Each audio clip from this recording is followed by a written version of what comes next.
2 full hours. That's how long the water needed to finish what the hangman wouldn't. Picture it. 1532, London. A man dangling above a bubbling cauldron, still breathing, still screaming while the crowd shoves for a better look. His name? Richard Roose, Henry VIII's own cook. His crime? So nasty that Parliament whipped up a brand new way to die just for him. Welcome back to the corner of the internet that drags history into the light, kicking and screaming. New here? We specialize in the stories your teacher skipped, the weird laws, the creative punishments, the ordinary folks who accidentally enraged a king. Today we're tailing a pot of water, a bishop's dinner, and one spectacularly unlucky cook. Grab a seat, just maybe not the one closest to the stove. If you want to understand how a man became soup, start with London in 1531. The city reeked. Gutters doubled as open sewers, the Thames was a floating trash heap, and the air clung to your clothes like wet wool. Henry VIII had been wearing the crown for 22 years and had just decided God wanted him to swap wives. Problem: the Pope disagreed. Tension snapped like pork fat in a hot pan. Heresy, treason, poisoning, those were the nightmares that kept the king awake. Poison was the sneakiest. It slid past guards, tasters, locked doors. One bad oyster or so people believed could topple a monarch. Rumor itself turned deadly. When the Bishop of Rochester's household doubled over after dinner, London leapt to the obvious conclusion: someone had tried to poison England's spiritual leadership, and by extension, Henry himself. Parliament was in session. The Reformation was still a whisper, and the king needed a scapegoat the way a baker needs flour. Enter Richard Roose, a nobody from the Low Countries who once whipped the fluffiest almond cream in the bishop's kitchen. He was about to become the Tudor age's most famous spoil-in-the-bag special. John Fisher, Bishop of Rochester, was the sort of churchman who gave kings heartburn. He defended Catherine of Aragon loudly, which meant he opposed Henry quietly. On February 18, 1531, the bishop was away, but his Lambeth Marsh estate still bustled. Priests, clerks, poor neighbors queuing for Friday leftovers. Free fish to cheap charity. Great PR. Roose had been hired as temp help. Grudge? Bribe? We'll never know. What we do know is that he stirred a white powder into the porridge pot. Witnesses swore he laughed like a man who knew a killer joke. Minutes later, the first serving girl hit the floor, clutching her gut. A cannon vomited blood. By sunrise, 2 people, Alice Trippitt, a poor widow, and Bennett Kerwin, a chore boy, were dead. 20 more balanced on the brink. London's aldermen poked the leftovers with silver spoons and declared the usual verdict: treacherous felony by way of poison. The Lord Mayor sent riders to every gate with a description of the cook. Roose, meanwhile, made the classic fugitive blunder. He returned to finish the stew. They caught him holding the ladle. Under questioning, he insisted it was only a prank, meant to cause a stir, not a massacre. The mayor, scenting promotion, shipped him to the Tower, where the king's own interrogators took over. The Tower's March 1531 accounts list payment for 1 load of faggots to heat the little ease and 2 gallons of wine for the prisoner. Translation: Roose was cold, cramped, and tipsy enough to chat. Sir William Kingston, constable of the Tower, scribbled that the cook confessed with smiling insolence that he did mingle the powder, but knew not its strength. Henry, when told, exploded into one of the rages that sent courtiers hunting for doorways. The thought that a common cook could murder subjects and maybe him was intolerable. Worse, if Roose had richer backers, the trail led to treason. Parliament was hashing out the Act of Appeals, the legal gimmick that would let Henry ditch Catherine. A poison panic was the last thing he needed. He wanted a punishment so grotesque it would scare every would-be assassin from here to Calais. The statute books came up short. Boiling alive got whispered about in Europe but had never been codified in England. Henry told Thomas Cromwell to fix it. Within a week, a new bill landed on Parliament's desks, an act for poisoning, labeling murder by stealth as petty treason, payable by death in a cauldron. Richard Roose would be the billboard.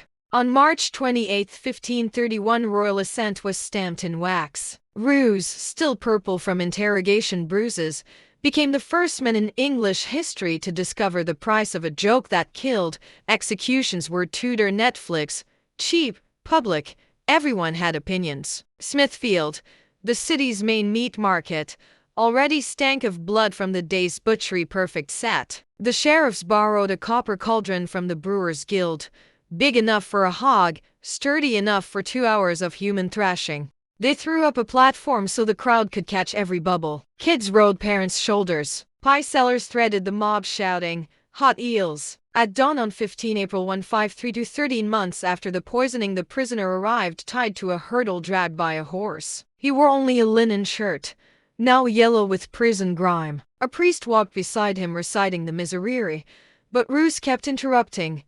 "I meant no harm, only mischief." The priest finally gave up and marched ahead.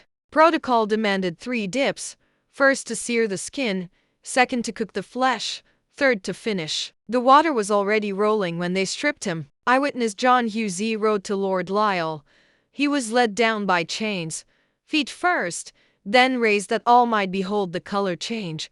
Roose screamed for his mother, then mercy, then death. The sheriff waited until the voice faded before the final drop. 2 hours later the water lay still, pinkish, steaming under an April sun. They racked out the bones and left them on a dung cart as warning. Londoners pocketed them as souvenirs. 1 foot, legend claims, bobbed to the Fleet ditch before a rat hauled it off. Parliament had its deterrent. The Acti for poisoning stuck around for 16 years, though only 2 more people ever faced a cauldron, a maidservant and a goldsmith, both in 1531 for separate poisoning plots. Each time the crowds shrank. Novelty curdled into discomfort. Under Edward VI the statute was quietly repealed, too medieval even for a nation that still roasted heretics. Roose's real legacy was bureaucratic. The case became precedent for royal prerogative.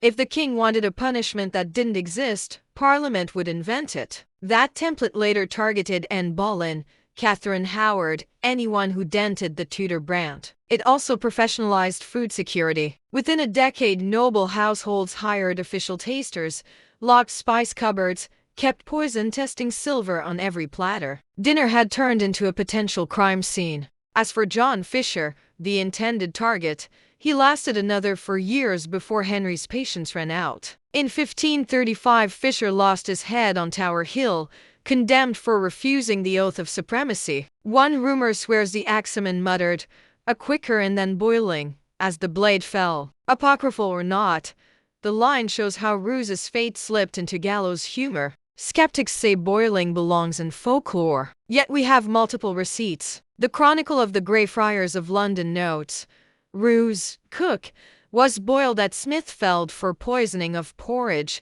The imperial ambassador Eustace Chapuis writes home about the new fashion of English justice, most damning.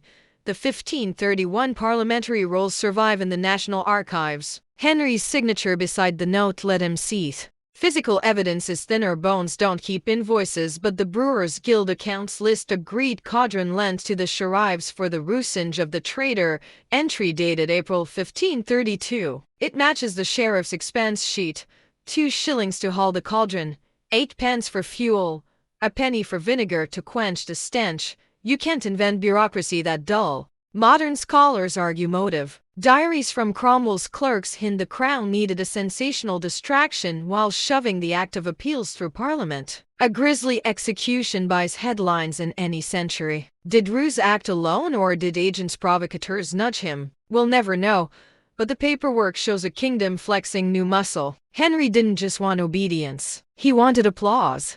Short answer: not legally. Long answer: the line between state punishment and public theater is thinner than we admit. In 1531, thousands queued to watch a neighbor boil. Today, millions stream true crime docs from the sofa. Tech upgrades, appetite stays the same. Tudor England called it justice. We call it content. There's also chemistry. Roose used arsenic-laced ratbane, the same stuff Victorian ladies slipped into their husbands' tea. Modern labs spot it in minutes.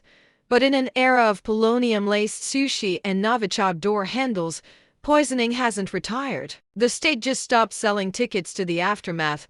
Walk Smithfield today and you'll find a smart calf whose menu boasts slow-cooked pork, fall off the bone tender. The copywriter probably never cracked a history book. Your stomach still flips. That's dark tourism fun until you realize you're standing in the pot. We remember Roose because the law turned him into clickbait. We forget Alice Trippitt, the widow who died tasting charity stew. No statute carries her name. No chronicler records her last words. Likewise Bennett Kerwin, the chore boy whose voice never broke, survives only as item.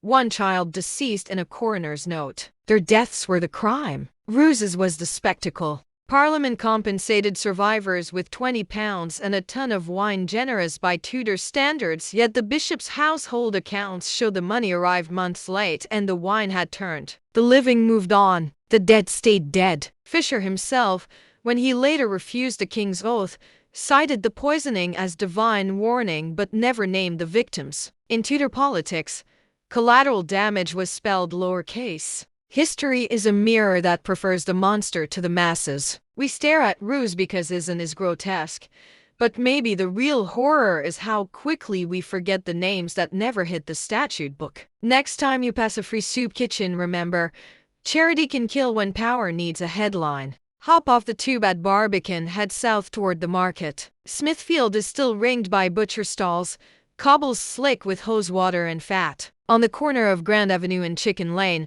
a postcard-sized plaque mentions historic executions. Roose isn't named. Tourists snap selfies with the meat hooks instead. Stand there at dawn before the delivery vans and you can hear the city wake. Drivers, pigeons, the occasional drunk leftover from last night. Squint past the neon coffee signs and you can picture the cauldron, the steam, the mob. History isn't buried under marble. It's paved over with asphalt and takeaway wrappers. The Brewers Guildhall still stands 2 streets away, now luxury flats. Developers brag about original Tudor brickwork, careful not to mention which cauldron once leaned against it. Everyone wants heritage until it smells. Yet every year on 15 April a handful of history nerds leaves a plastic ladle of flowers on the traffic island. No hashtag, no inscription, just a quiet nod to the day justice turned cannibal. London being London, the flowers are binned by AM and the circle keeps rolling, like water coming to boil. So, remorseless assassin or royal publicity stunt punchline. The files say both. Roose confessed to dosing the stew, but the king choreographed the finale to remind everyone, even thoughts against the crown can get you cooked. His real crime wasn't poisoning, it was being convenient. The act that sealed his fate vanished, but the blueprint stayed.